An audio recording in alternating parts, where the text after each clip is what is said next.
Hey, what's going on, guys? Flick here. Welcome back to another episode of the Wolves Career Mode. This is Season 1, Episode 15, and today we'll have a combination of cup fixtures and league fixtures as we look to close out the month of February. But if you guys are enjoying this series, do me a favor, drop a like on the video, help support the channel and the continuation of this Wolves Career Mode. But we'll start with that cup fixture. It's an FA Cup round of 16 match against Bolton, who are sitting in the lower half of the championship right now. They're a team that I think we can beat fairly comfortably, so we can move on to the round of 8. Midweek, we have a home match against Norwich, who are sitting mid-table in the championship. Fulham will be our next opponent. They're sitting in the upper half of the championship. That's an away fixture. And then I thought we would simulate this final match. It's an away fixture, which I usually don't like to simulate, but Preston are pretty low in the league table, and I want to finish up this month. Before we play that FA Cup match, there's a couple of emails that I want to go over with you guys, and the first of which is a pre-contract email. Bolton, coincidentally the team that we're just about to play,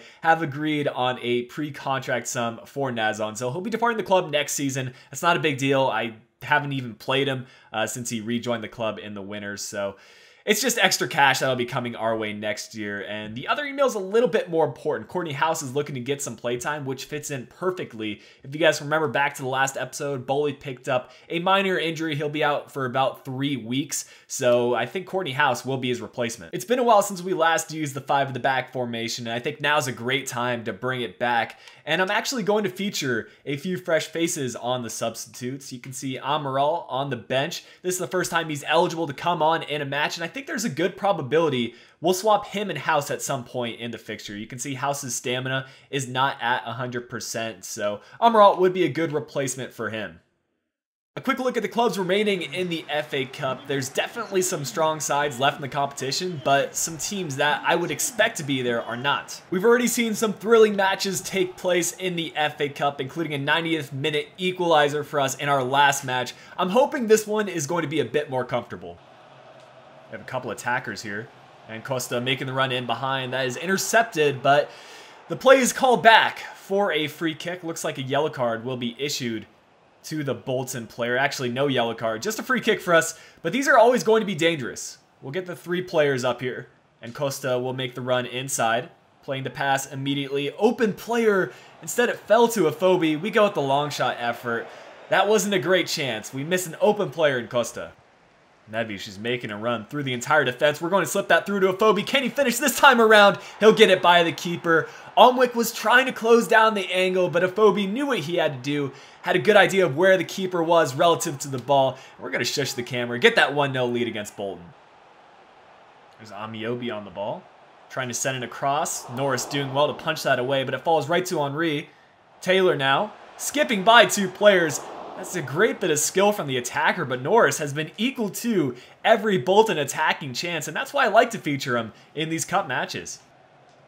But we keep on finding Nevish on that through ball. This time around, it's Derek that steps up and intercepts the pass, but our midfield has been crucial to our attack today. I know there's only 2 of them in the center of the park, but regardless, Nevish has been bossing the play. We need to close down Pratley, not let him shoot. Nice block by Courtney House. He requested the play, and he's putting in a good shift. Overall, a pretty good half. I would like to see more chance creation in the next 45 minutes, but with 56% of the possession, you can tell we're bossing the game. What I'm afraid of, though, is that Bolton are going to get a single counterattack that they're going to score from. I'm going to make one change in the midfield. Nevish has played well, but I also want to think about our future fixtures. So I'm going to take him off and bring on Connor Ronan. He scored in the last episode. We'll see if he can score again today. Nice tackle from Ndiaye. And he is just a defensive presence in the center. And he's got some good passing as well as Connor Ronan marching up the pitch. He wants to get involved, and it looks like he might. Jota trying to get this finesse shot off. He's performed the right turn and angled it perfectly, but that's a great save from the keeper. I want to get Jota a goal because he's been struggling as of late. And those of you that have been following the series know that I've been preferring Edabakari, to be completely honest, although Jota is the highest rated player on this Wolves team. But we'll play this out wide to Courtney House and try to work this one around. Doherty finding Miranda. That's an open player, and it's Ndiaye, who could maybe force a penalty kick, but the Bolton defender does well to clear it. Oh, we've got an open player here on the left. Costa, I believe he's onside, and I'll try to use a Berba spin to cut this in. Had a Phobie in the middle, option not to pass it to him, and instead we'll play it out wide. to Douglas, to the far post. That's an open player. And Costa's header effort ricochets off the outside of the post. We're close to that second goal. We're just inches away. Nice turn from Ndai. We have a couple options here. And Connor Ronan might be the player to have a long shot. The effort took a couple of deflections. And I'm not even sure who it deflected off of, but it nearly ends up in the back of the net. The Bolton keeper is very lucky not to concede there. With 20 minutes left, we'll use our final 2 changes. As I mentioned earlier, we'll take House out and bring on Amaral, see how he can perform in a competitive match and whether he can be a regular player for us. As for the second substitution, I think it'll have to be Enabakari to be brought on. He usually plays on that right-hand side. I'm curious to see how he plays on the left. This is Connor Ronan being closed down by 3 Bolton players. And they are starting to push numbers forward. This is when the match is going to get dangerous. We need to close down Amiobi and not let him shoot. He'll play the pass out wide. Nice tackle from Doherty, and we have the outlet on the wing. And Dye sees plenty of numbers here in the middle. We'll find Connor Ronan. And we just need to be careful about our passes. Not give up any free possession to Bolton like we do right there. And that's a poor touch from our center back. Please don't concede here. Of course we do. That's my own mistake, and I'll take credit for it. There is nobody back for Bolton. I probably should have punted that, but if we can get hold of possession, we can definitely get on a counter. Bolton are pushing on, trying to get the winner, whereas we have plenty of numbers back. Let's get this one away. Okay, we're going to get it off to the right here. Plenty of space for Costa, and we'll lose hold of possession again. I just can't deal with this Bolton pressure. Still 3 minutes left to play or so. We'll take it away, and here we go. The counterattack is finally on. Costa needs to outrun this player. He has the option out wide with Enabakari. The pass won't get there. That was a dangerous option, but Afobe's through. He's looking for someone in the middle. That was a tough angle. Maybe I should have gone with the effort, but this is an eventful end to the match as we're still pushing on and trying to get this winner. But I think the match is going to end at 1-1 unless the ref lets us play on here and get one more break. I think there's enough time. We'll play it through to Afobe. And now it's Costa.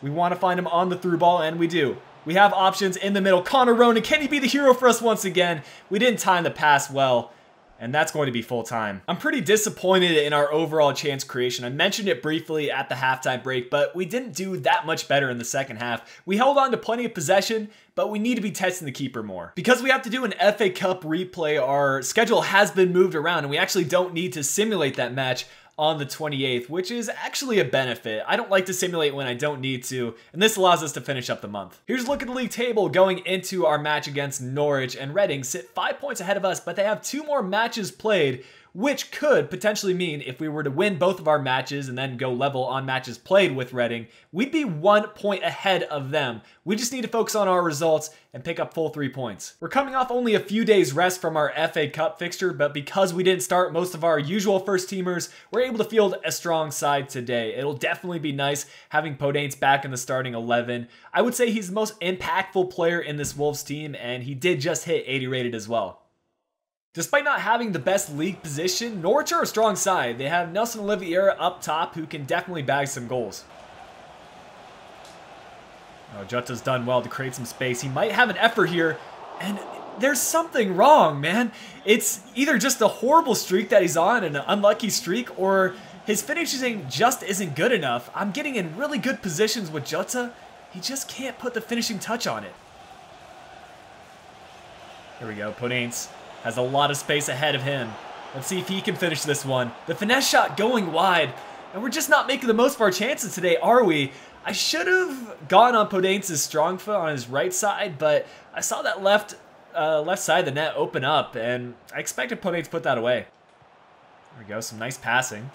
And Cavallero playing the 1-2 between him and Douglas. We have Cavallero making the run. Can he put this one away? The defender came to the rescue and got just enough of Cavallero to throw him off balance, and he couldn't get the shot off. I don't know if we're going to score in this opening half. Once again, I have very mixed emotions at the break. We are dominating possession with 59% of it, but chance creation, we should have more than 2 shots on target. Free kick chance from a good position, and I think it's Saiz who's going to make the run through. We need to time this pass perfectly, and we have! It's Saiz who fires that one off the underside of the crossbar. I was afraid that was going to go over, but it's probably one of our more defensive-minded players that get the opening goal. It's the free kick tactic that's perfected by us, and we get a lucky break for that to work out. I think it's a good idea to start making changes now rather than later. Afobe will be brought off, and it's Leo Bonatini who will get his debut in this episode. And Bakare will be swapped with Jota, and let's just use our triple substitution, why not? Prince is going to be swapped with Neves.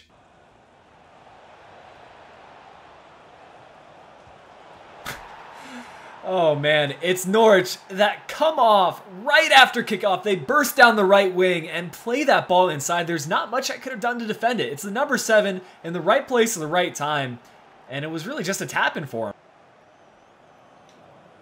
Nice tackle from Doherty. He's pushing up a little bit far, but I rate it because we have an open player there. It's going to be a tap-in of our own. Podanes positioned himself perfectly for the square ball, and that's just a nice bit of passing. Good interception in the midfield from Doherty. Has the vision to find the player on the left side, and again, the awareness to know that Podanes is over there on the right shows that our chemistry is building. Podanes is open, and we found him really well.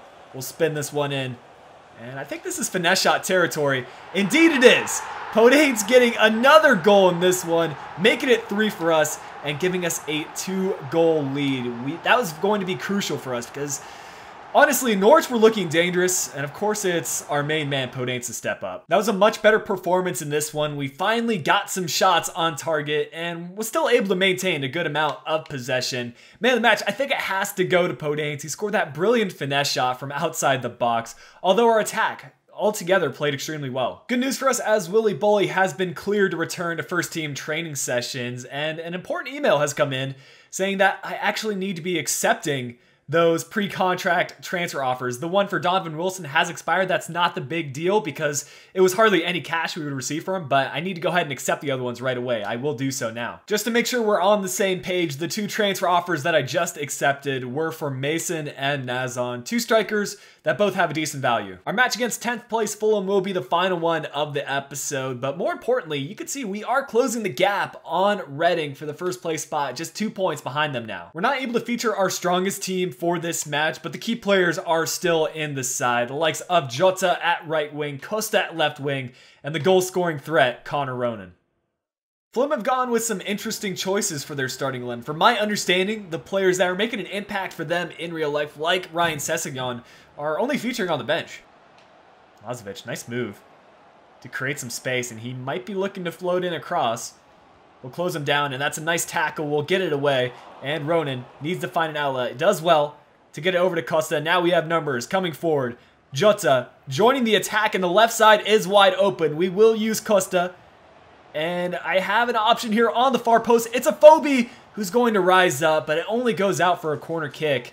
That still can be dangerous, though. So we've scored from a few corner kicks this year, as Costa tries the heel-to-heel flick, looking for options in the middle. It falls to Jota. Too much dribbling, not enough shooting. Here we go. Afobe's unleashed. He's going to try to drag this back. Look for the pass inside in Connor Ronan. And it just needs to be a finesse shot now. Ronan will tuck that away. Of course he does. He does not miss in front of goal. And every game where he scores a goal gets him that much closer to a starting 11 spot. And I feel like the threshold needed to bump him up to a first team player is quickly approaching.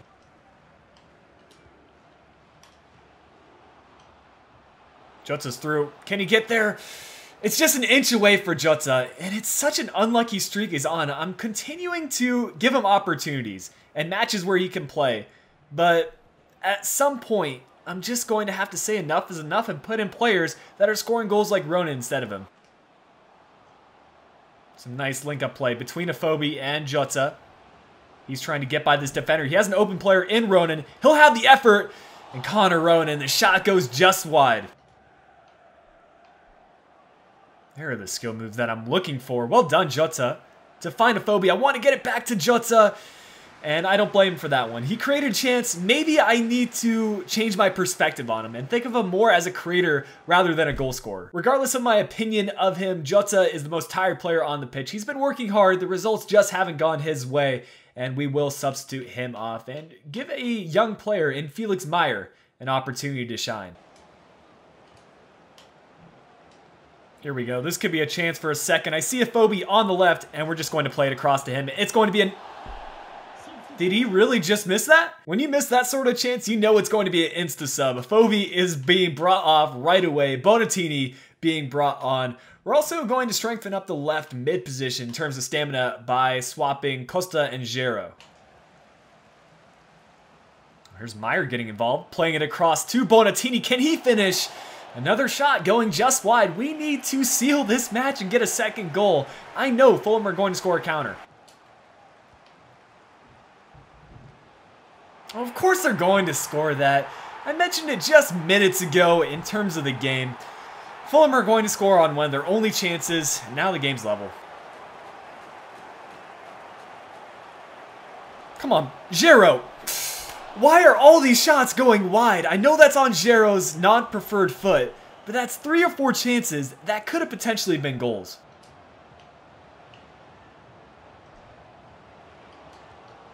Yes, Meyer, the Youth Academy player with a 2-star weak foot. I'm assuming that was a strong foot that he just shot on. Goes and scores this one, and this match should have not even been a contest. I'm glad we're back in front. Here's the confirmation for you guys. Our German right winger is right-footed, and he can actually execute those low-driven shots, which don't seem to work with a lot of our players. It was one of those matches where everything seemed to go against us. Afobe missing a sitter, several chances that could have resulted in goals didn't, but we do get the 3 points, and we'll continue to chase Reading for that top spot in the lead. Connor Ronan winning man of the match today with an 8.7 rating. But guys, that'll bring an end to today's episode of the Wolves Career Mode. Hope you have enjoyed it. If you did, make sure you leave a like on the video. Subscribe to the channel if you're new around here. And if you're interested, you can follow me on my social links. There are links to those in the description down below. But until next time, this has been Flick. I'll be talking to you guys again soon.